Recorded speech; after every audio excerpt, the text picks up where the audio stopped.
Okay, so when you enter the dojo, in our dojo we have a tiled floor that is our reception. You may wear your shoes in this part of the dojo. However, in some parts of the world, you will step into a small recess that is tiled, and then there will be a wooden floor. Please take your shoes off and carefully step onto the wooden floor. Pick up your shoes and then take them and put them in the shoe rack or shoe cubicle so that they can be stored there. Okay, so in our dojo we have a shoe rack. This is where your shoes would be left. Maybe your jacket. You could see Sensei Brian's gi is hanging in the dojo. And then you would have a water station and things like that. Each dojo is a little bit different. This is our male bathroom. And we'll get round to what happens when you need to go to the bathroom in a second or two. Okay, so sometimes in the dojo you may find that you need the bathroom. And it's super important, as much as possible, please use the bathroom before you go into train. And if you're training for a long period of time, hopefully Sensei will give you a break and allow you to leave the room. However, sometimes it's an emergency. So in our dojo we have a signal like this that we often use. The students will go with two fingers, meaning please may I leave the bathroom. It stops people putting up their hands, and you can immediately tell the person go to the bathroom, which is my signal for a student to leave the room. And it is very simple. However, you may have to say, "Gomenosai, Sensei, please may I leave the room," because you need to go to the bathroom and it's rather urgent. Make your way to the back of the dojo, don't affect the class as much, and use the bathroom. Again, as much as possible, you should be avoiding using the bathroom or the cloakroom or the change room for a toilet break, or even worse, a water break that isn't sanctioned by Sensei without their permission. Okay, there's no just getting up and going. In an open dojo environment, you can come and go as you please. So sometimes we have classes that are what we call open dojo. Students can come in, they train, and should somebody want to leave the room, they don't have to ask anybody. It's open dojo. You can come and go. Nobody's teaching in a formal way. So in our dojo, we often will start and end the class in an informal manner. And that is because we have a lot of students and we're trying to change over our classes rather quickly. But in more traditional dojos, you will find that there is a very, very rigid way that the class starts and that the class ends. So typically, my students would be told to find a mark. We have little orange and blue markers on the floor. I will dictate, or Sensei Zoe will dictate which color we're using based on the number of students.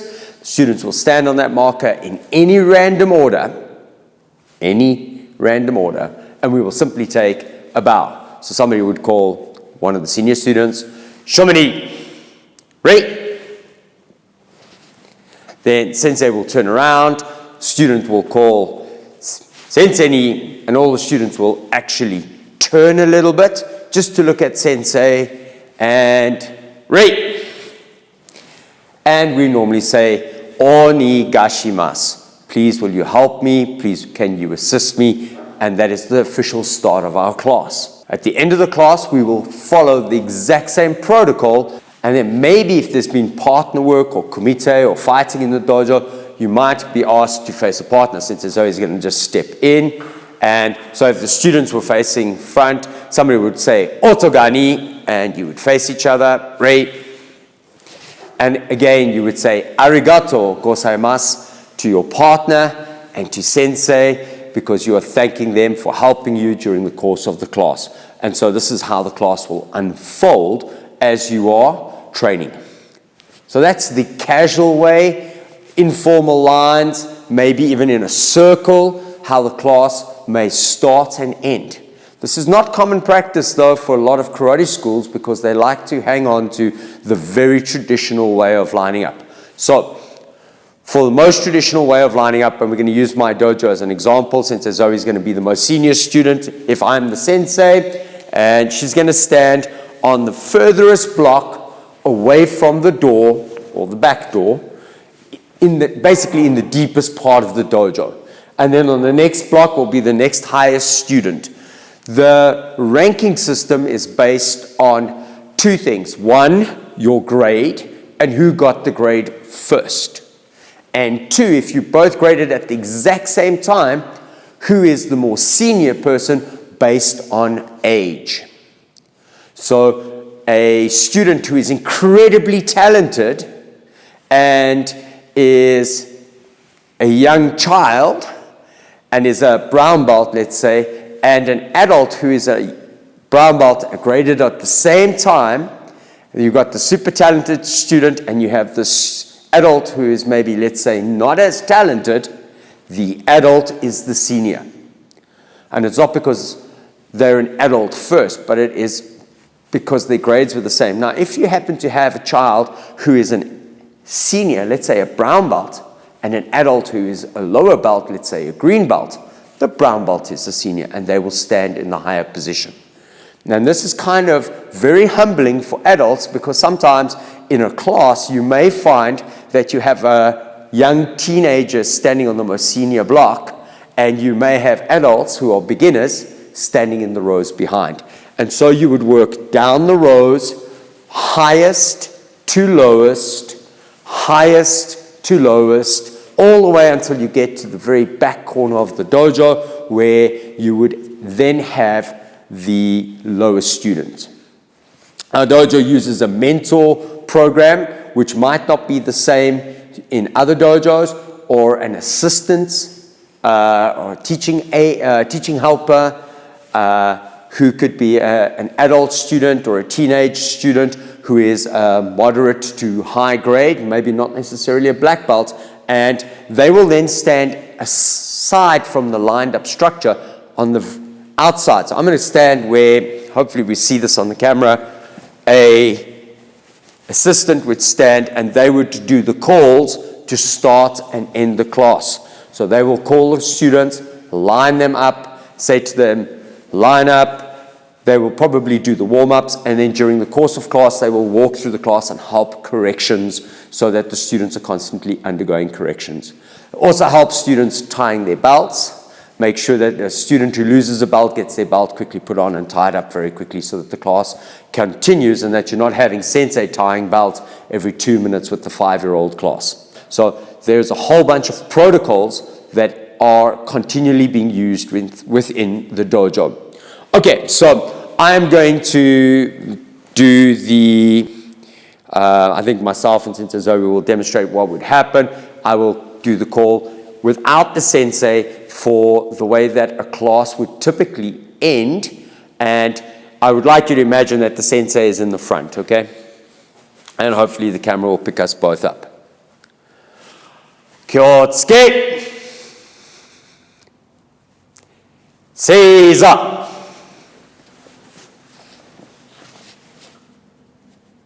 Shomini, Rei. Sensei ni. Rei. Age. So, should this be the beginning of class, or possibly even the end of class, you would undergo this exact same process. Sensei Zoe is going to turn the camera and do it as if I'm the sensei in the class, and typically what happens when the sensei is in front and somebody is doing the call. Seiza.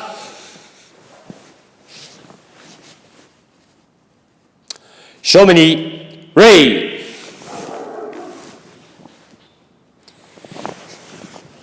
It's good practice to wait until sensei has completed the turn and that he's sitting nice and stationary and that he's not being rushed to then make the next call. Sensei ni, the sensei will usually remain facing the center. Rei.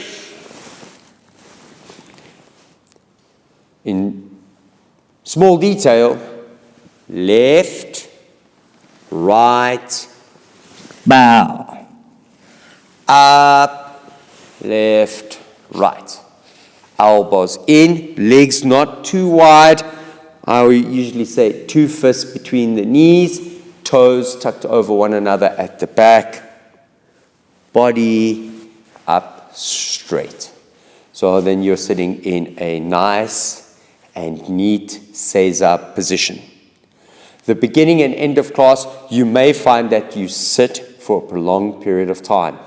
If you're unable to sit for a long period of time, if the sensei understands, maybe you have an underlying medical condition, or maybe it is the dojo's practice, you may sit with crossed legs. Simply put a hand on the floor, fold your legs, and cross them. Please, some dojos, it is frowned upon to fold the arms. So put your hands on your legs, do not slouch, sit upright. The more upright you are, the neater and tidier you will be. Please don't fidget and fool around. Please make sure you're paying attention to what is going on in the class. This requires a certain amount of focus. Obviously, Sensei Zoe is going to go sort out the dogs. Obviously, if you're a very little child, it's going to be really difficult. And if Sensei is in a Gashuku and is waffling on, it might become a very tiring moment. I've seen this before. But good Sensei will talk for about 3 to 4 minutes at a time for little children, maybe even less, and spend the rest of the time teaching. And as you go up, maybe a good rule of thumb is never try and speak for more than 6 to 7 minutes in any one breakdown of verbal dialogue. As an instructor, we often find that it's difficult for people to concentrate for much longer, and they're primarily in the dojo to train. So let me go back onto my knees. When you stand up, onto a foot, place the toes, and then rise up fully. Make sure your gi is neat. It's good practice not to face the front of the dojo, but rather a side wall and tidy up when you are asked to tidy up, and then stand in a ready position. How do you stand in the dojo? Definitely without your arms folded. Definitely without the body doing this. All right? And the body language in these cases suggests that I'm not interested and that I'm actually kind of willing to look for a fight. In the wrong situation, the wrong dojo, this will be taken as extremely rude, and usually Sensei will call for some or other kind of corrective measure, which requires usually kumite. And somewhere along the line, somebody gets a beating. How do you stand? You relax the arms, drop them, stand, head up, pay attention. You do not have to stand in kyotsuke. It's a little bit impractical for everybody to be dead right up straight.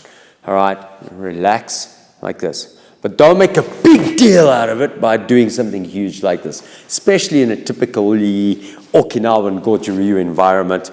It's maybe okay if you're doing maybe shotokan, but just relax.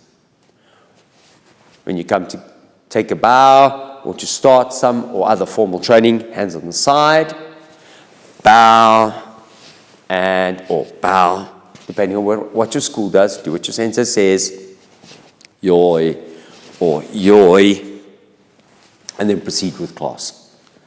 So this is very important. The other thing that we've been working on is ending of something. So you might end some kind of basic training and okay, this is no good. There needs to be some formal way. Karate always starts and ends with some kind of courtesy. So as soon as I'm finished, maybe I come back to this and then bow, or maybe I will finish with an appropriate yoi, especially after basics or kata. Kata typically has it built in, and then when I'm finished, again, just simply a bow. So these cover some of the general protocols at the beginning and at the end of class. There are a couple of others. One of the most interesting protocols is the turning and bowing according to different ranks. So you may line up, and you will typically see you'll have an instructor's row, then a senior's row of, let's say, 6 dans or 7 dans. It depends on how high the graded people are who are at the course, and then the next grade, and the next grade, and then as you get to the very back, you'll get like everybody who's maybe shodan and down.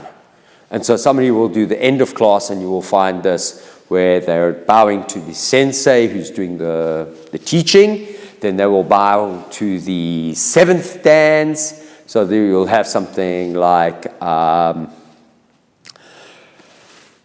Nanadan ni, Rokudan ni, Godan ni, Yondan ni, Sandan ni, Nidan ni, Shodan ni, and then for each one of those there's a bow. And so you're bowing to every grade that's in the hall. Or they may do it according to titles. So the person standing at the front, maybe the instruction will be Kancho ni Rei. Then the next most senior down, maybe there is a Hanshi, and so Hanshi ni Rei, then maybe down one level, and maybe Kyoshi ni Rei, then Renshi ni Rei, and maybe if your organization has something called Shihan, then you will have Shihan ni Rei, and then that will be the end of it. And then everybody rises from highest belt like a zip down the lines to the lowest belt, and the lowest belt is expected to sit the longest. It's also not uncommon for the most senior person to walk and exit the training area before the students are allowed to stand up. And then one last story is I spent some time in Kyoto with my friend Sensei Mario and our sensei at the time, and we were at the Dai Nippon Butokukai, and there they have the practice that you shall bow and clap while the most senior person walks in to give them applause, and when they leave you will bow and you shall not move until the most senior person has left. And this is that extreme kind of fanaticism that you sometimes see in a dojo. My personal belief is, well, I don't really encourage it. I think it's, too much of stuff like that has resulted in karate having a couple of bad moments with cult-like behavior. I think the more relaxed you are, and that you can have much respect for the senior, the sensei, and that you're not running into the dojo and hugging him, that's better. However, it's not uncommon for a little 5-year-old to come racing into the dojo, so excited, and then run up to you, like, Sensei, and they give you a hug around your legs usually. We're South Africans, they try and tackle you. They give you a hug around the legs, and then they blab on about their whole day. And we should never break down that kind of enthusiasm for the dojo. So you have to play it accordingly. And as an instructor, a good instructor, you'll work around that. So I think we've covered start, ending of class, entry and exit. When you exit the dojo, I think Sensei Zoe will quickly film what it would look like if I leave. So typically at the end of class, if somebody is leaving the dojo, they'll walk to the, in our case, we have a raised edge, and before exiting, they would bow and then walk out and get dressed. It is not uncommon to do the following as well. So, should I be on the outside coming in? And for everybody who's Japanese, you may correct me at any point here, but this is something that we kind of got into the habit of doing when we were visiting in Japan. So, and again, we might be totally wrong. I'm not Japanese speaking. So, coming in and bowing, Ohayo gozaimasu, and then entering the dojo. And as you exit the dojo, bowing and saying sayonara or kambo wa before you exit the dojo, based on what time of the day it is and whether you're saying goodbye or cheers, etc. It takes me back to a moment I had a couple of years ago as a South African I went to our local butchery on a Friday afternoon to go and buy our meat for the weekend. We tend to eat a lot of meat on weekends. It's when we do this thing called braaiing. And while I was in the butchery, a old Afrikaans gentleman, what we would call an oom, came into the butchery. And as he got into the butchery, he kind of took his cap and he took it off his head, and he walked in and he kind of greeted everybody. And as he came in, I'm going to do it in Afrikaans, he kind of walked in, and loud enough for everybody to hear, he said, "Dag sê almal." And he put his hat back on and then proceeded to do his shopping. Nobody was expected to answer him. But it's that kind of moment of greeting everybody in the establishment, which has slowly kind of been like forgotten and maybe even eroded in some parts of society, which might be a lack of manners in some parts of the world. I know in Japan, every time you walk into a shop, somebody is singing to you, and you hear the young assistants in the shop.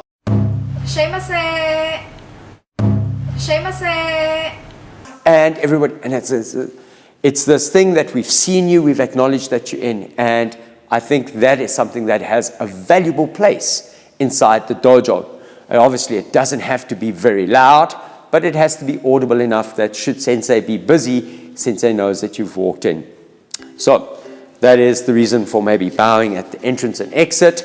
We always do that in the dojo. We show a lot of respect for our dojo. It is a sacred place for us. It's a place where we come and we leave our troubles at the door. It's one of the reasons for bowing. So as I leave, I thank sensei and I step out and I pick up my troubles and I take them with me. And as I had arrived and I bowed, I'd left my troubles at the door. And I came into the dojo to clear my mind and to train and to just spend a little bit of quality time with my sensei and myself. So hopefully these are some insights into what happens over here. Arigato gozaimasu. Thank you very much. Thank you for joining us. Don't forget to like, subscribe, leave a comment. And we'll have a training video out for you sooner than later. Sayonara.